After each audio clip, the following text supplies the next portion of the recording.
Hello friends, आप सबका अर्चना Harry channel पर बहुत बहुत स्वागत है। आज हम लोग साहित्य सागर की 9th और 10th क्लास की स्टोरी पढ़ेंगे, नेताजी का चश्मा। चलिए देखते हैं। कहानी की शुरुआत हालदार साहब से होती है।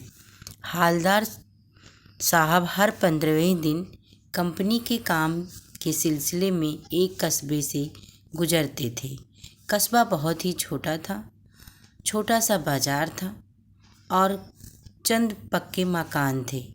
कस्बे में लड़कियों का स्कूल था और एक लड़कों का स्कूल था और एक सीमेंट का छोटा सा कारखाना भी था। दो ओपन एयर मतलब होता है खुले में सिनेमा दिखाना, सिनेमा घर था।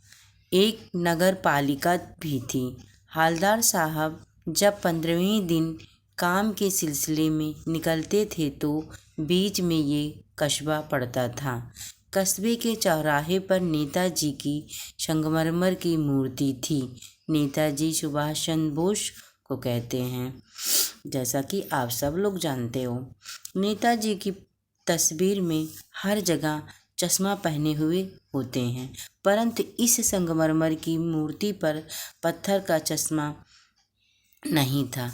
इस मूर्ति पर जैसा हम लोग पहनते हैं चश्मा, उस तरीके से लगा हुआ था, एकदम रियल। देखिए, पत्थर की मूर्ति पर पत्थर का ही चश्मा होना चाहिए, लेकिन इस मूर्ति पर काले रंग का चौड़े फ्रेम वाला प्लास्टिक का चश्मा था। हालदार साहब जब कस्बे पर रुके पान खाने के लिए तो उनकी नज़र मूर्ति पर पड़ी, तो उन्होंने कहा, वाह क्या आइडिया है, मूर्ति पत्थर की और चश्मा रियल। फिर से 15वें दिन बाद जब हालदार साहब कस्बे से निकल रहे थे तो देखा आज मूर्ति पर चश्मा दूसरा लगा है। मोटे काले फ्रेम की जगह आस्तार के फ्रेम का बना चश्मा लगा है। इसके बाद जब तीसरी बार हालदार साहब कस्बे से निकल रहे थे तो देखा फिर से चश्मा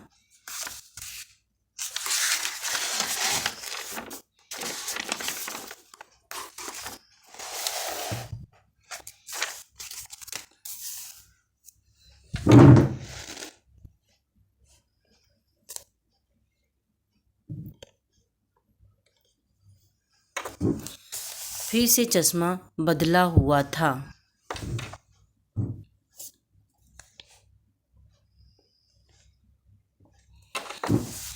फिर से चश्मा बदला हुआ था। इस तरह चश्मा बदलता रहता था। अब हालदार साहब को रुकना, पान खाना और नेताजी का बदलता चश्मा देखना आदत हो गई थी। हालदार साहब से रहा न गया। पान वाले से पूछा, यह चश्मा कौन बदलता है? पान वाला बताता है कि चश्मा बदलने का काम कैप्टन चश्मे वाला करता है। जब भी कैप्टन के पास कोई कस्टमर आता है और कहता है कि मुझे नेताजी वाला चश्मा चाहिए, तो कैप्टन नेताजी की मूर्ति से हटाकर कस्टमर को बेच देता है और दोबारा से नए डिज़ाइन का चश्मा मूर्ति पर लगा देता है। इसी तरह लगातार करता ही रहता है। इसी कारण से चश्मा बदलता रहता है। कैप्टन एक बड़ा मरिया लंगड़ा आदमी है जो सर पर गांधी टोपी पहनता है, आँखों पर काला चश्मा लगाता है, यहाँ पर चश्मे की फेरी लगाता है। जिस ढंग से पान वाले ने बताया, हालदार साहब को बिल्कुल अच्छा ना लगा। हालदार साहब 2 साल तक इसी कस्बे से गुजरते रहे। 2 साल तक चश्मा बदलता रहा, कभी गोल, कभी चौकोर, कभी लाल, कभी काला, कभी धूप का चश्मा, कभी बड़ा वाला कांच का चश्मा, अलग अलग चश्मे। फिर एक दिन ऐसा आया जब चश्मा लगा हुआ नहीं दिखा। जब दूसरी बार कस्बे से लौटे तो भी कोई चश्मा नहीं लगा दिखा।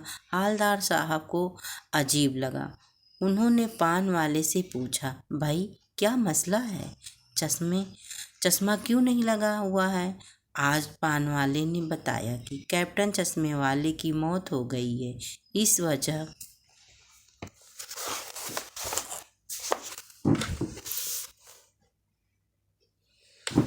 वजह से कोई चश्मा नहीं लगा। कैप्टन की मौत सुनकर हवलदार साहब बहुत उदास हो गए। वो सोचते हैं कि अब कौन नेताजी को चश्मा पहनाएगा। एक कैप्टन चश्मे वाला ही देशभक्त था, वह भी मर गया। हवलदार साहब ने फैसला लिया कि अब इस कस्बे में कभी नहीं रुकेंगे और ना ही पान खाएंगे। उन्होंने ड्राइवर से कहा कि अब वह यहाँ गाड़ी ना रोके, लेकिन कस्बे से गुजरते समय हवलदार साहब अपने आप को नहीं रोक पाए और देखा कि इस बार मूर्ति पर चश्मा लगा था। यह देखकर बड़े हैरान हो गए। ड्राइवर को तुरंत रुकने के लिए कहा और गाड़ी से निकलकर मूर्ति के पास गए और देखा बच्चों ने सरकंडे का चश्मा बनाकर नेताजी की मूर्ति पर लगाया है। सरकंडे एक प्रकार की लकड़ी होती है, पतली पतली बांस जैसी लगाया। यह देखकर हवलदार साहब की आंखें नम हो गईं। यह कहानी हमारे अंदर देशभक्ति को जगाती है। कहानी बताती है कि चश्मा वाला कितना देशभक्त था। नेताजी को बिना चश्मे को नहीं रहने दिया। हमें स्वतंत्रता सेनानी का आदर करना चाहिए। इस कहानी से सीख मिलती है। धन्यवाद बच्चों।